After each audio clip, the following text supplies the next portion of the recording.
Why do prices for vegetables, crops, eggs or even petrol sometimes rise and fall like a roller coaster? Why do farmers overproduce one year and underproduce the next? The answer lies in one of the most interesting economic models, the cobweb model.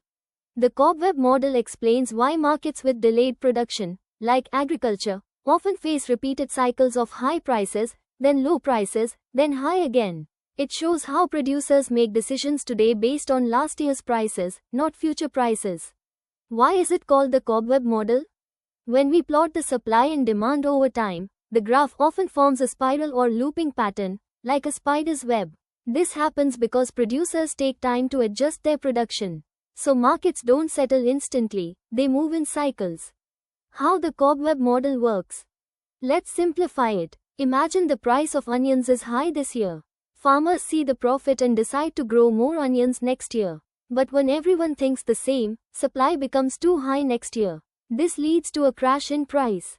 Next year, because the price collapsed, farmers decide to grow less onions. Now supply falls, demand exceeds supply, and price shoots up again. The cobweb can behave in three different ways depending on how sensitive producers are to price changes. Convergent cobweb. Here, the cycles get smaller over time. The market becomes more stable. Divergent cobweb. Here, cycles get bigger. Markets become unstable, big price swings. Perfect or neutral cobweb. Prices keep repeating the same cycle in a loop. The cobweb model mainly appears in markets where production takes time. For example, crops, dairy, livestock, commodity goods.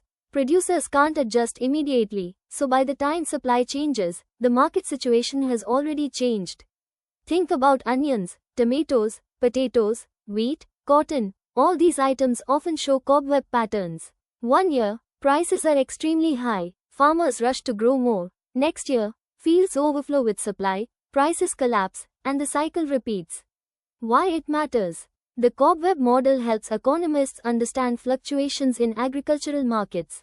It explains why farmers often face losses, why consumers pay high prices during shortages, why markets need support like MSP, storage, forecasting, and government intervention.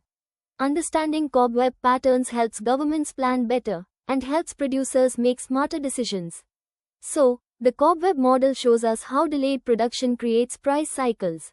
High prices lead to overproduction, and low prices lead to shortages. It's a loop, just like a spider's web. If you enjoyed learning this, hit like, share, and subscribe to Educashi, where economics becomes simple, visual, and exciting.